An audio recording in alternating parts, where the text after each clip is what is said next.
चीन को चारों तरफ से घेरा मोदी, जयशंकर और डोभाल की तिकड़ी ने। जानिए कैसे। मोदी ने एक ऐसा चक्रव्यूह बनाया है जिससे निकलना या कहें जिसे भेदना चीन के लिए बहुत ही मुश्किल होता जा रहा है, क्योंकि भारत की इस तिकड़ी ने चीन को सबक सिखाने के लिए बना लिया है मास्टर प्लान। आप उस दौर को याद कीजिए जब चीन और पाकिस्तान दोनों ही देशों के बीच अलग ही लेवल की दोस्ती देखी जा रही थी, लेकिन अब वक्त ऐसा पलटा है कि चीन और पाकिस्तान दोनों ही देश अपने अपने रास्ते चले गए हैं। भारत के प्रधानमंत्री नरेंद्र मोदी, विदेश मंत्री जयशंकर प्रसाद और भारत के राष्ट्रीय सुरक्षा सलाहकार अजीत डोभाल ने ग्लोबल लेवल पर चीन की ऐसी स्थिति कर दी है कि अब चीन दुनिया से अलग थलग होता नजर आ रहा है। वहीं उसकी विस्तारवादी नीति पर भी बड़ी चोट लगी है।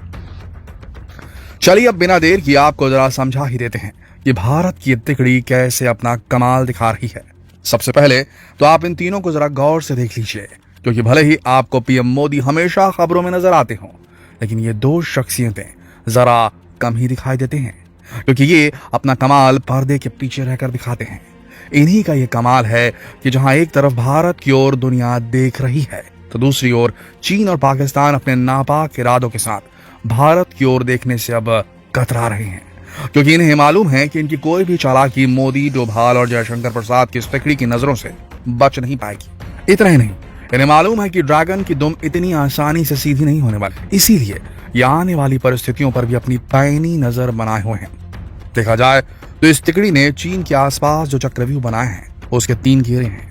पहला है सामरिक, जिसे आप युद्ध नीति के तौर पर ले सकते हैं। दूसरा है कूटनीतिक और तीसरा है आर्थिक। सबसे पहले घेरे यानी कि युद्ध नीति की बात करें तो इसमें हमारे NSA अजीत डोभाल जी का रोल बहुत ही अहम हो जाता है। तो वही बात अगर कूटनीति घेरे की होती है तो इस सर्कल में भारत के विदेश मंत्री जयशंकर प्रसाद जी के क्या कहने। वहीं भारत की ओर से तैयार किए गए चीन के आर्थिक घेरे में इन तीनों का ही अहम योगदान रहा है।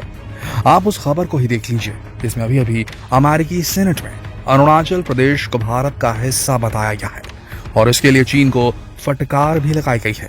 आपको क्या लगता है, अमेरिका में ये चीजें ऐसे ही हो रही हैं? तो अब आप इसके पीछे के भारत के खेल को भी समझिए। अभी जनवरी में ही अजीत डोभाल अमेरिका गए थे, जहां उन्होंने अमेरिकी राष्ट्रीय सुरक्षा सलाहकार जैक सुलिवन से मुलाकात की थी। यहाँ इनकी मीटिंग अमेरिका के विदेश मंत्री एंटनी ब्लिंकन से भी हुई। इसे अरुणाचल प्रदेश और लद्दाख में चीन की चालबाज हरकतों का जवाब देने के लिए सीमा से लेकर रणनीतिक मोर्चे पर भी भारत ने बड़ी घेराबंदी के तौर पर देखा था। बता दें कि इस दौरान उन्होंने हिंद प्रशांत क्षेत्र में चीन की बढ़ती एक्टिविटी और रूस यूक्रेन कॉन्फ्लिक्ट के बारे में भी बात की थी। इस दौरे पर भारत और अमेरिका के बीच initiative on critical and emerging technologies की डील हुई, जिसके बाद अमेरिकी राष्ट्रपति जो बाइडेन ने कहा था कि इस डील के जरिए दोनों देश चीन के सेमीकंडक्टर्स, मिलिट्री इक्विपमेंट और आर्टिफिशियल इंटेलिजेंस का मुकाबला करेंगे। इस मीटिंग के बाद भारत के लिए विश्व की ऐसी 10 संवेदनशील और गेम चेंजर टेक्नोलॉजी के दरवाजे खुल गए हैं जो स्ट्रेटेजिक विजन से हर मामले में बेजोड़ है। और सीधी सी बात कि इससे चीन को भी आर्थिक रूप से बड़ा झटका लग सकता है। वहीं इस पहल के जरिए अमेरिका ज्यादा से ज्यादा वेस्टर्न मोबाइल नेटवर्क बढ़ाना चाहता है, जिससे वो चीन के हुआवे टेक्नोलॉजीज कंपनी लिमिटेड का मुकाबला कर सके।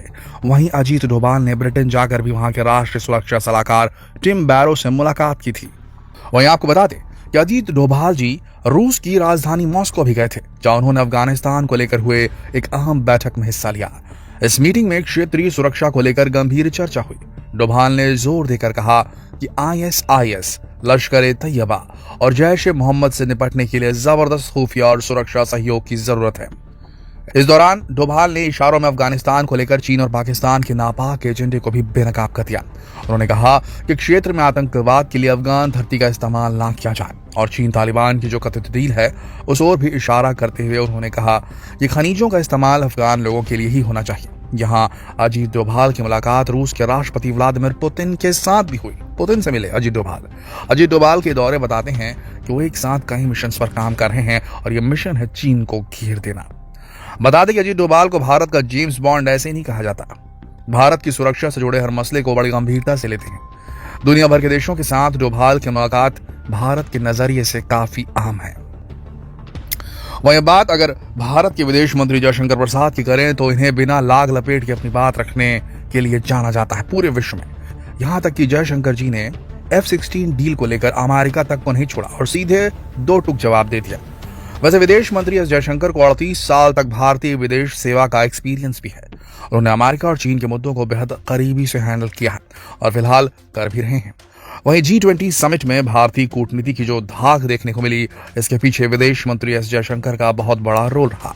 जानकार बताते हैं कि पीएम मोदी के दो कोहिनूर कहे जाने वाले जयशंकर प्रसाद और अजीत डोभाल जी G20 समिट के लिए पर्दे के पीछे चुपचाप अपने मिशन में लगे थे और इधर प्रधानमंत्री मोदी जी की ताबड़तोड़ द्विपक्षीय बैठकें जारी थी। कभी फ्रांस के राष्ट्रपति से, तो कभी सिंगापुर के प्रधानमंत्री के साथ, कभी जर्मनी के चांसलर से, तो कभी ऑस्ट्रेलिया के पीएम और इटली के प्रधानमंत्री के साथ। इस मीटिंग की खास बात यह रही कि ब्रिटेन के प्रधानमंत्री ऋषि सुनक और चीनी राष्ट्रपति शी जिनपिंग की पहले से तय मुलाकात आखिरी वक्त पर रद्द कर दी गई, लेकिन पीएम मोदी और सुनक की अहम द्विपक्षीय मुलाकात बिल्कुल अंजाम तक पहुंची, वो हुई। देखा जाए तो यह सब भारत की बढ़ती धाक और भारतीय कूटनीति के कौशल का ही नतीजा है। अब मौजूदा हालात में भारत की कूटनीति के आगे बुरी नजर रखने वाले पड़ोसी भी नतमस्तक हो रहे हैं। आपने वो खबर भी शायद सुनी होगी जब विदेश मंत्री एस जयशंकर प्रसाद ने चीन को जमकर फटकार लगाई थी। हालांकि कोई पहली मर्तबा नहीं है कि जब विदेश मंत्री ने चीन को ऐसी फटकार लगाई हो, बल्कि इससे पहले भी कई बार उसे फटकार लगाई जा चुकी है। दरअसल चीन संयुक्त राष्ट्र सुरक्षा परिषद में जैश मोहम्मद और मसूद अजहर जैसे आतंकवादियों को वैश्विक आतंकी घोषित करने की राह में रोड़ा अटकाता रहा है, जिसे लेकर यूएन में विदेश मंत्री का चीन के खिलाफ सख्त रुख देखने को मिला। दोस्तों, जानकार भी यही मानते हैं कि अजीत डोभाल और जयशंकर प्रसाद दोनों टीम मोदी के सबसे अहम किरदार हैं। बीते कुछ सालों में भारत की बदली विदेश नीति और बढ़ती अहमियत में ये दोनों किरदार कहीं न कहीं एक अहम भूमिका रखते हैं। जहां तक प्रधानमंत्री मोदी की बात है, तो जाहिर सी बात है कि उनकी बुद्धि और अंदाज की दीवानी अब पूरी दुनिया है और इसी की वजह से भारत विश्व पटल पर अपना नाम रोशन भी कर रहा है। आपको बता दें कि भारत की इस तिकड़ी का ही कमाल है जो पूरी दुनिया आज भारत की ओर इज्जत भरी निगाहों से देख रही है। अमेरिका तो खुलेआम भारत की जय जय कर रहा है। दुनिया की 5वीं सबसे बड़ी अर्थव्यवस्था था और पावरफुल G20 समूह के अध्यक्ष भारत के बारे में अमेरिका ने भविष्यवाणी की है कि 2023 भारत का होगा। देखिए, चीन ने श्रीलंका पे कर्जों की तोहमत लगाई, उसका हम्बन टोटा छीन लिया। पाकिस्तान से ग्वादर पोर्ट लगभग छीन लिया और बहुत कुछ छीन लिया है पाकिस्तान से चीन ने। बर्मा में भी वही किया, बांग्लादेश के साथ भी कुछ वही कर रहा था। लेकिन जब चीन ने भारत की जमीन में दाखिल होने की कोशिश की तो आपने वीडियो खुद देखिए जिस तरीके से भारतीय सैनिकों ने डटकर चीनी सैनिकों का सामना किया और ये न्यूज इंटरनेशनलाइज कर दी गई। ये इंटरनेशनलाइज जो कर दी गई, ये भारत की इन्हीं 3 तिकड़ियों की वजह से हुआ, जिससे दुनिया को ये नजर आया कि किस तरह चीन जो है जो धीरे धीरे उस इलाके में अपना कब्जा कर रहा था और European countries, European super powers बैठकर वहां देख रही थी और ये बोल रही थी कि चीन अपने इलाके के सारे छोटे मुल्कों को अपने कब्जे में, अपने प्रभुत्व में करने वाला है।